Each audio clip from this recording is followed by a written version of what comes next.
Bom dia a todos, que a paz do Mestre Jesus possa estar nesse ambiente e que nós possamos aproveitar a oportunidade do estudo do dia de hoje para a nossa reflexão, para o nosso aprendizado.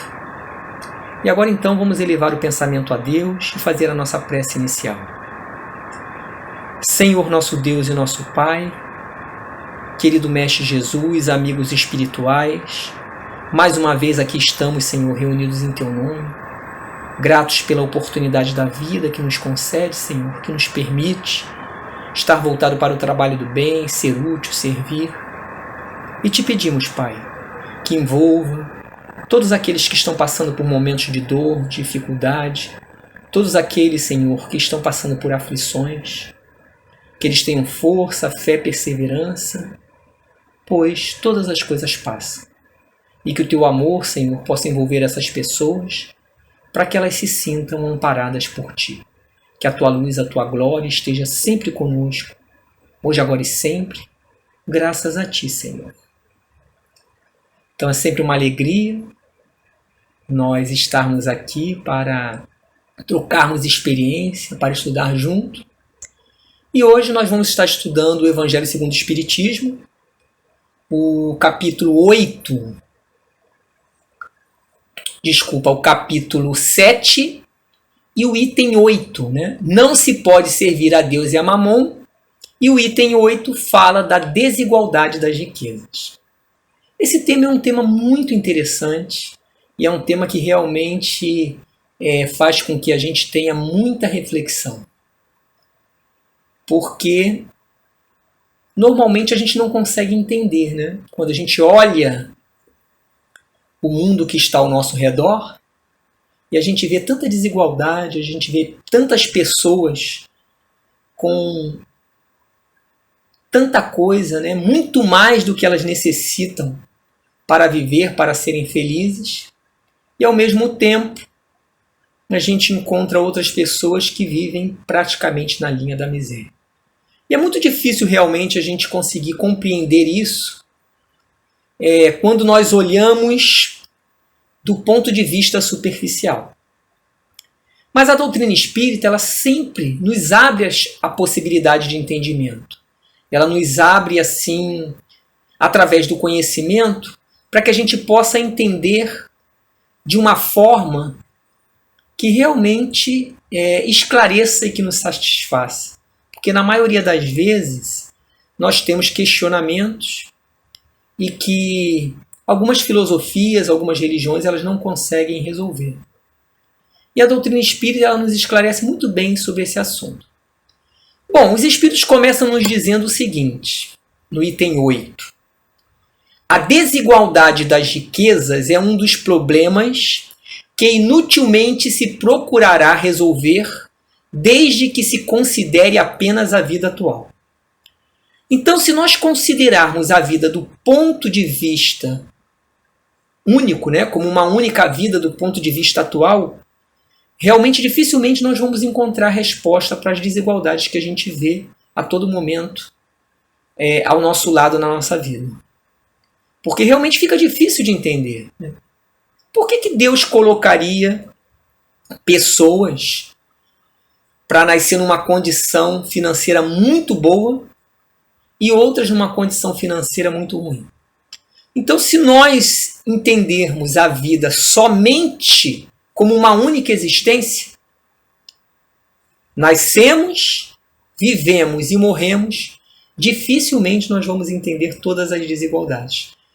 Pois fica uma situação complexa, porque se nós acreditamos em Deus, mas não acreditamos na pré-existência, na vida depois da morte, não acreditamos na reencarnação,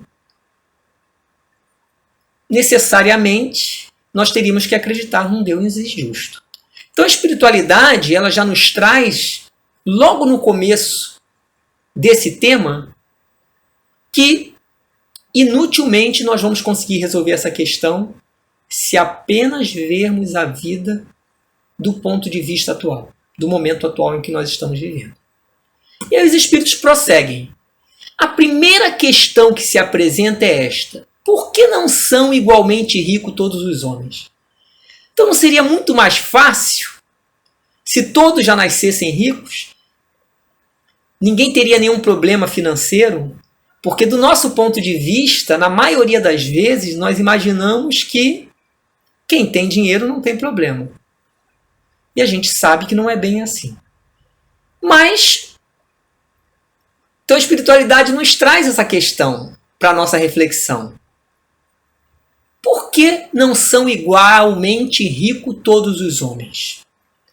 E aí os espíritos nos trazem a resposta. Não são por uma razão muito simples.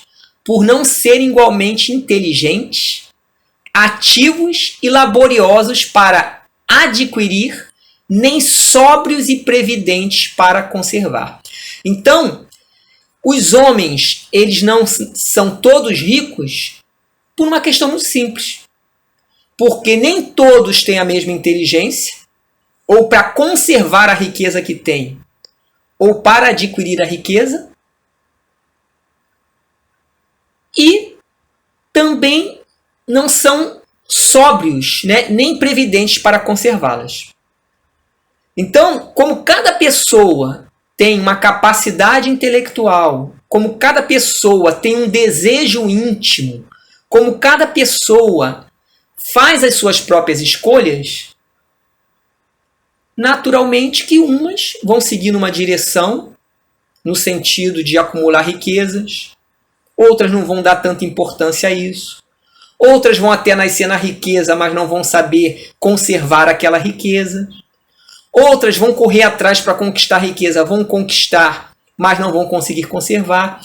Então, essa diversidade de aptidões, diversidade de inteligência, de capacidade, faz com que também, do ponto de vista material, as pessoas tenham condições diferentes. Esse é o primeiro passo. Mas a espiritualidade continua dizendo o seguinte: é, aliás, ponto matematicamente demonstrado que a riqueza repartida com igualdade a cada um daria uma parcela mínima insuficiente. Então, se nós pegássemos toda a riqueza do mundo e dividíssemos entre todas as pessoas que existem, na realidade não haveria mais ninguém rico. Daria uma parcela mínima para cada um. Isso já nos demonstra que é impossível que todos sejam ricos. Porque mesmo que se pegue toda a riqueza da humanidade e se reparta por todos, as pessoas não vão ser mais ricas. Então, este é o primeiro ponto. Porque muitas das vezes nós pensamos assim, né? Nós poderíamos viver numa sociedade onde todas as riquezas fossem partilhadas com todos, e aí todo mundo viveria bem. Lógico que aqui nós estamos falando de pegar a riqueza e repartir. Lógico que nós não estamos justificando determinadas situações extremas, como a pobreza absoluta, a miséria absoluta. Nós estamos falando do ponto de vista material, apenas do ponto de vista material. Nós não estamos falando do ponto de vista espiritual, do ponto de vista da ética, né? Do ponto de vista do homem de bem. Nós estamos apenas falando do ponto de vista material, até esse momento. Então seria impossível que todas as pessoas pudessem ser ricas. Por quê? Porque a riqueza repartida não daria o suficiente para que todos ficassem ricos. Esse é o primeiro ponto. E a espiritualidade continua dizendo o seguinte: que supondo efetuada essa repartição, o equilíbrio em pouco tempo estaria desfeito pela diversidade das caracteres e das aptidões. Então, mesmo que isso fosse possível, que isso acontecesse, em muito pouco tempo, novamente haveria pessoas muito ricas e pessoas muito pobres. Em função da diversidade dos caracteres das aptidões. Uns iam pegar aquela riqueza, iam trabalhar aquela riqueza, iam prosperar e iam se tornar cada vez mais ricos. Outros iam pegar aquela riqueza, aquele dinheiro, iam gastar tudo e iriam ficar pobres. Então, mesmo que isso fosse possível, em muito pouco tempo, novamente, já se haveria desigualdade das riquezas. que, supondo-a possível e durável, tendo cada um somente com que viver, o resultado seria o aniquilamento de todos os grandes trabalhos que concorrem para o progresso e para o bem-estar da humanidade. Também tem essa questão. Nós sabemos que qualquer progresso, ele necessita de uma quantidade de recursos para que ele possa acontecer. Uma pesquisa científica, uma pesquisa médica, a construção de grandes pontes, grandes prédios, tudo isso exige que se tenha um montante muito grande. Então, se o dinheiro também fosse repartido entre todos, todo o progresso da humanidade ficaria aniquilado. Porque o progresso da humanidade, para que a humanidade possa progredir, é preciso que tenha riqueza suficiente para que se possa fazer esse progresso. E aí os espíritos continuam dizendo o seguinte, que admitido desse ela a cada um necessário, já não haveria o aguilhão que impele os homens às grandes descobertas e aos empreendimentos úteis.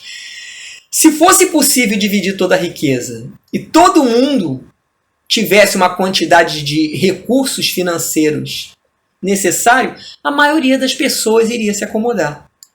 Porque muitas das coisas que acontecem na humanidade, as grandes descobertas, é em função da busca que o homem tem de descobrir alguma coisa para que, de uma certa forma, essa descoberta possa trazer para ele algum recurso financeiro.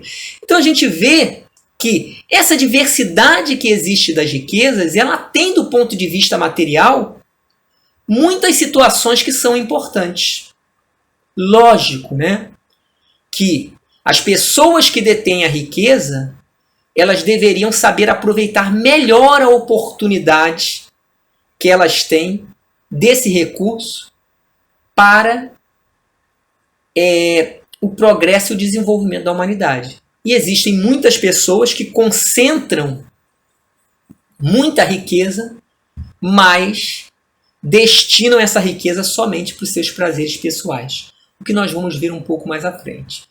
Então, nesse primeiro panorama, do ponto de vista material, a gente percebe que seria impossível repartir todas as riquezas, conforme já foi dito, e que mesmo que isso fosse possível, traria uma série de situações complexas em relação ao progresso, ao desenvolvimento da sociedade e até mesmo à manutenção dessa riqueza. E aí a espiritualidade continua nos dizendo o seguinte: se Deus a concentra em certos pontos, é para que daí se expanda em quantidade suficiente, de acordo com as necessidades. Então, as riquezas, elas são concentradas em certos pontos para que ela possa se expandir cada vez mais de acordo com as necessidades. Porque muitas das vezes a gente também associa a questão da riqueza à ganância, à exploração, e nem sempre, né? A pessoa, de repente, ela pode conquistar a riqueza através de um trabalho honesto, através de algo digno, através do seu esforço pessoal. E ela pode também direcionar essa riqueza para coisas muito úteis e coisas muito boas. Então, fazer essa associação que todos aqueles que possuem, né, muito dinheiro são pessoas gananciosas é um equívoco muito grande. Porque existem muitas pessoas que utilizam dos recursos que têm para transformar e para melhorar a humanidade. É porque normalmente as coisas mais ruins, digamos assim, elas chegam com mais evidências para nós. Porque as pessoas que estão fazendo o bem, o desejo delas é fazer o bem. Né? Elas não têm interesse em aparecer e mostrar isso, mas existem muitas pessoas dedicando a sua riqueza, os seus recursos em prol da humanidade, em prol da natureza, em prol da construção de um mundo melhor. E aí a espiritualidade continua dizendo o seguinte: admitido isso, pergunta-se por que Deus a concede a pessoas incapazes de fazê-la frutificar para o bem de todos? Poxa, mas por que Deus então permite que pessoas que só pensam em si, que pessoas que não têm nenhum desejo de fazer nada de bem pela humanidade, por que Deus permite que essas pessoas tenham a riqueza? Não seria muito mais fácil que ele colocasse as riquezas só na mão das pessoas que desejam fazer o bem? Muitas das vezes isso passa pela nossa cabeça. A gente pensa assim, poxa, se eu tivesse muito dinheiro, eu faria isso, eu faria aquilo. Será que realmente nós faríamos? É muito fácil fazer esse tipo de cogitação quando você não está vivendo a situação. Mas será que realmente nós faríamos alguma coisa? Será que nós precisamos realmente de muito recurso financeiro para fazer alguma coisa? Pode ser que eu não tenha condição de fazer determinadas coisas, mas será que mesmo sem recurso financeiro eu não tenho condição de fazer muitas outras coisas? E aí eu utilizo esse pensamento, né? Eu uso esse pensamento como uma forma de desculpa para me justificar de não estar fazendo algo. Então eu uso isso como um recurso de deixar a minha consciência mais leve, mais tranquila. Precisamos refletir sobre isso. Né? Porque na maioria das vezes a gente pensa realmente assim, poxa, por que Deus não coloca então a riqueza na mão de pessoas de bem, que vão usar esse recurso somente para melhorar a humanidade? E a espiritualidade nos responde o seguinte, ainda aí está uma prova da sabedoria e da bondade de Deus. Então, existe um motivo maior que muitas das vezes a gente não consegue entender por trás dessa situação.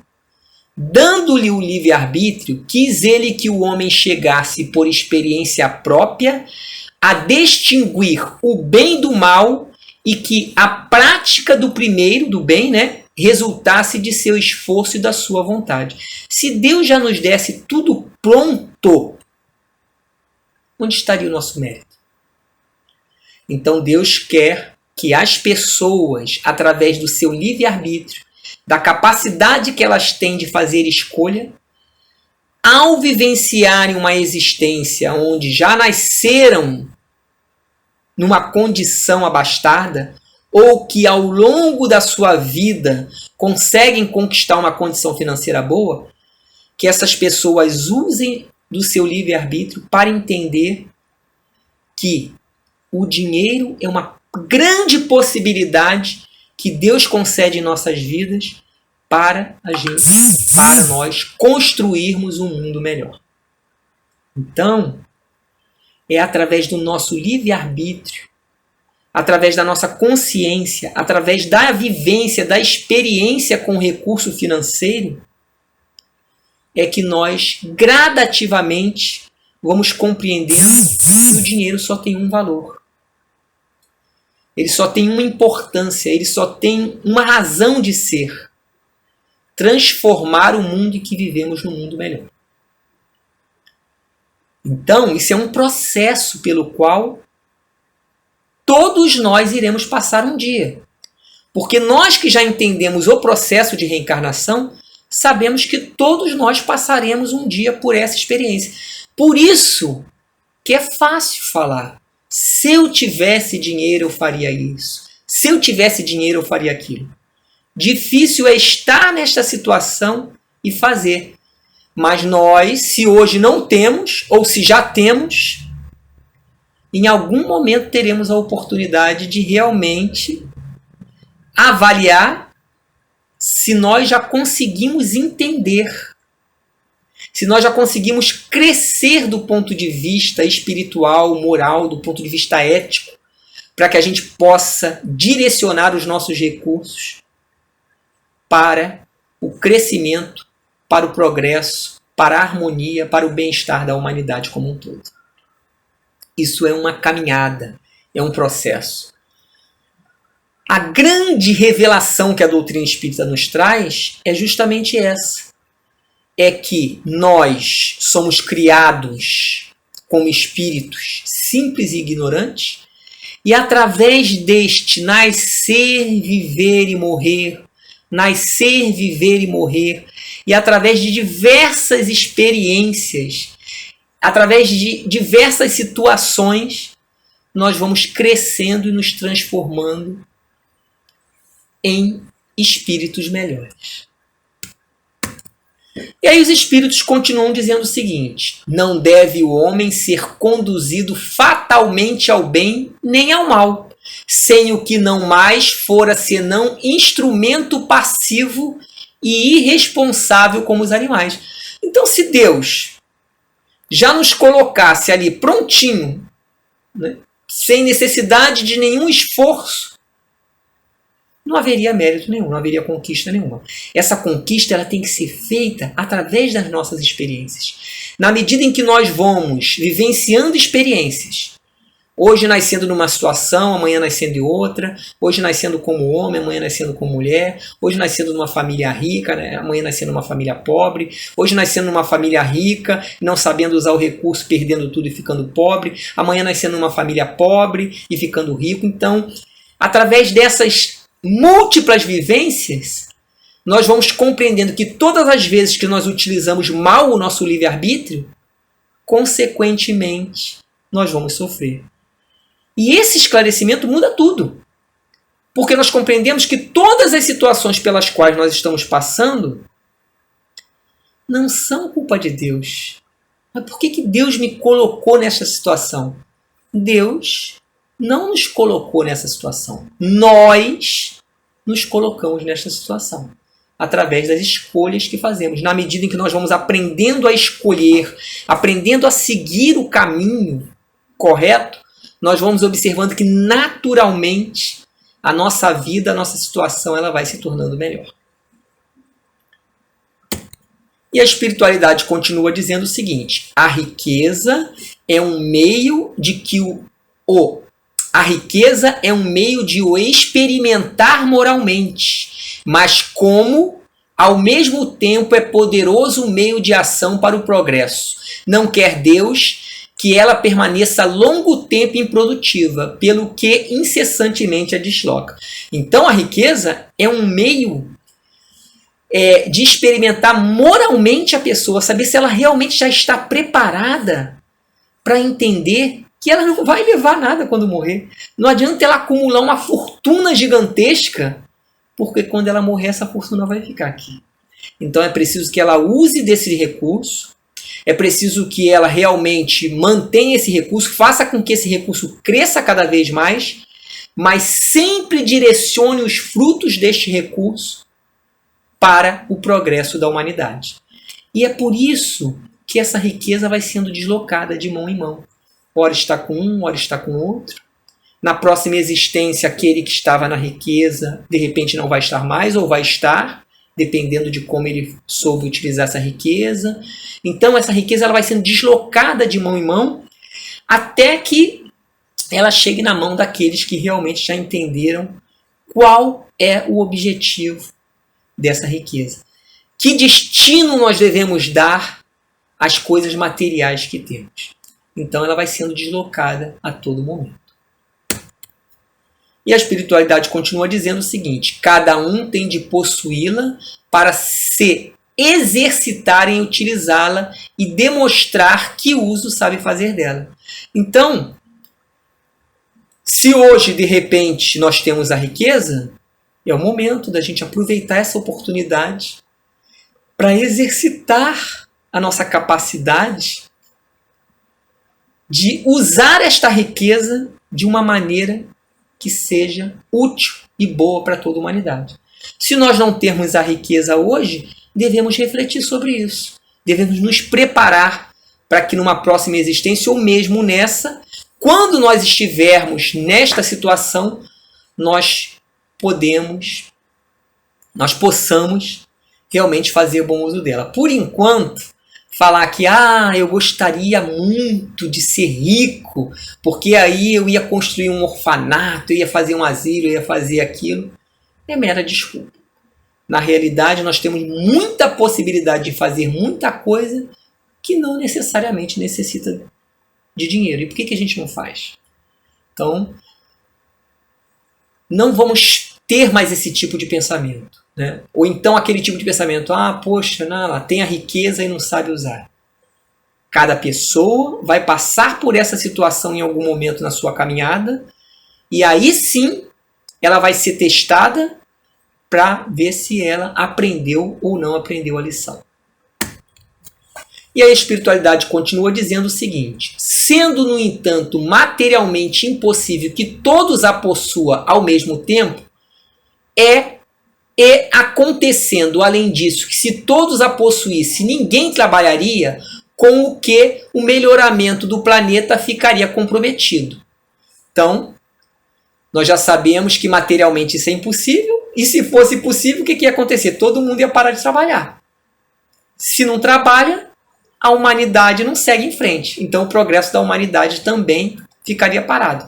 Então é preciso que haja essa desigualdade para que o progresso possa acontecer. E aí a espiritualidade continua dizendo o seguinte: cada um a possui por sua vez. Assim, um que não na tenha hoje, já a teve ou a terá noutra existência. Outro que agora a tem, talvez não a tenha amanhã.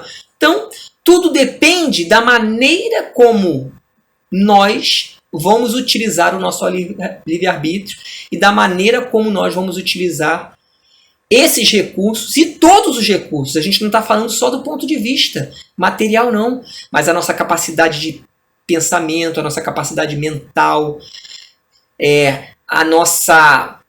o nosso corpo físico, ou seja, todas as ferramentas que temos, elas são instrumentos para que a gente possa ser útil, para que a gente possa servir e para que a gente possa fazer que o nosso mundo se torne melhor, que na realidade é o mundo que nós deixaremos para nós mesmos, porque um dia retornaremos. Então isso faz com que a gente comece a refletir sobre tudo, não só sobre o recurso material, mas sobre todas as coisas.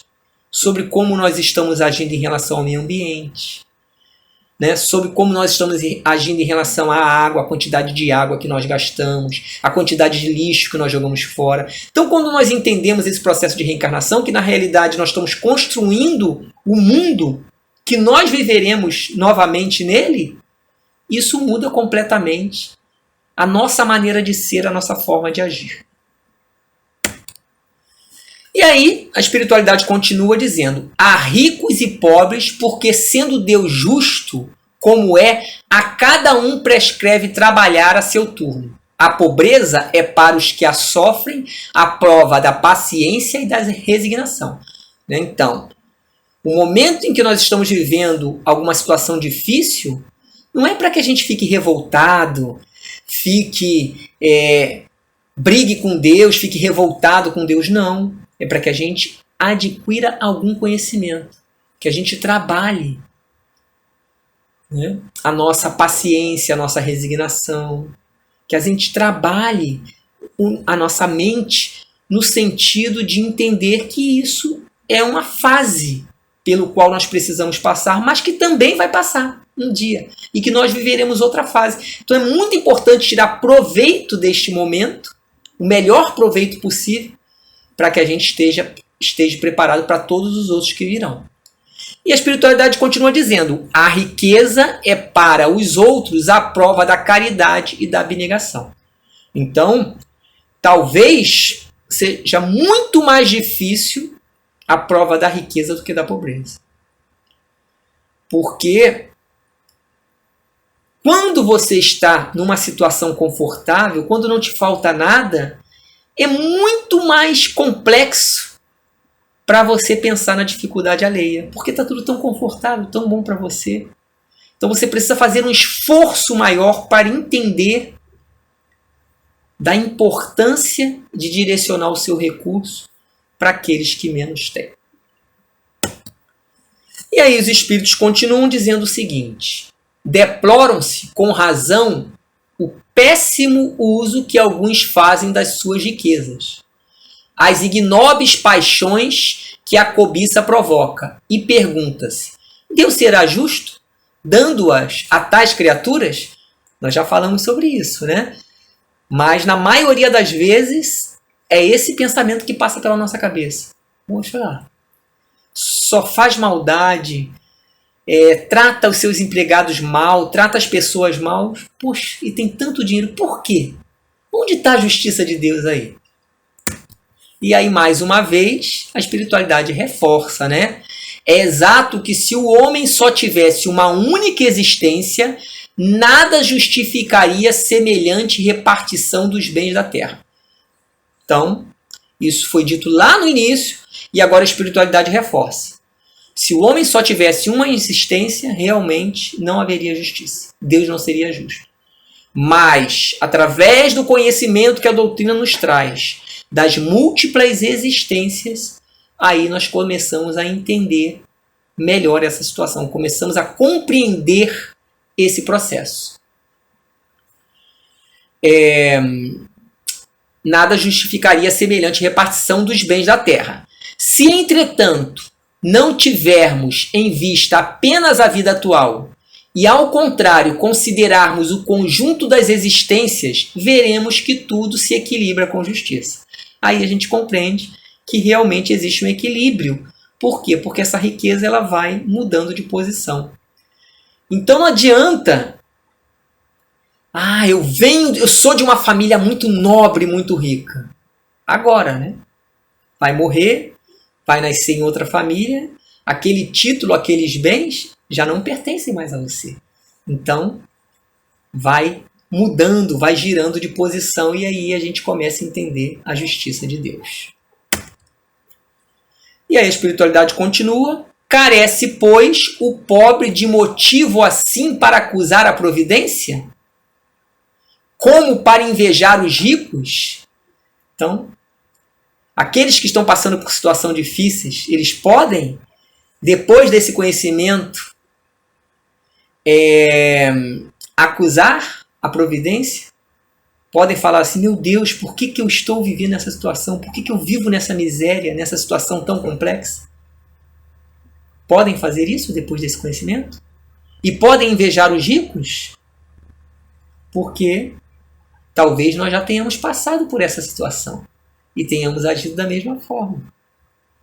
Então, mostra para a gente, abre para cada um de nós uma possibilidade de pensar de forma diferente, de entender de forma diferente este processo. Como para invejar os ricos e este para se glorificarem do que possui, e os ricos também podem se glorificar do que possuem? Será que podem? Ou será que isto não é apenas um empréstimo que Deus está concedendo, que essa vida atual está proporcionando para ele, mas que dependendo do livre-arbítrio de como ele utilizar essa riqueza, ele numa próxima vida viverá uma situação diferente ou não. Depende de como ele vai agir. Então, estando na pobreza ou estando na riqueza, são sempre oportunidades que nós temos de aprender, de transformar a nossa vida e de ser útil e servir em qualquer situação. E aí a espiritualidade continua dizendo o seguinte: se abusam, não será com decretos ou leis suntuárias que se remediará o mal. Então, se aqueles que têm recursos abusam, não vai ser um decreto, uma lei que vai mudar isso. Vai ser o processo de reencarnação que vai fazer essa reeducação. Não vai castigá-lo, vai reeducá-lo. As leis podem, de momento, mudar o exterior, mas não logram mudar o coração. Daí vencerem elas de duração efêmeras e quase sempre seguidas de uma reação mais desenfreada. Então, as leis podem trazer até alguma mudança do ponto de vista material, mas elas não nos mudam interiormente. Esse processo de mudança interior ele acontece através das experiências, das escolhas e das consequências que essas escolhas nos trazem. Então, todas as vezes que nós escolhemos o caminho equivocado, de alguma forma nós vamos sofrer por esta escolha e com esse sofrimento nós vamos aprender que aquele não é o caminho correto a seguir, vamos buscar fazer o caminho correto. E assim, nascendo, vivendo e renascendo, nascendo e vivendo e renascendo, nós vamos nos transformando interiormente. E para terminar, a espiritualidade nos fala o seguinte: a origem do mal reside no egoísmo e no orgulho. Os abusos de toda espécie cessarão quando os homens se regerem pela lei da caridade. Então tem 3 pontos aí fundamental, que são os pontos bases para a nossa felicidade, para a nossa transformação. Trabalhar o nosso egoísmo e o nosso orgulho cada vez mais, observar essas tendências, observar como agimos com o outro, principalmente com o outro que está em condição inferior à nossa.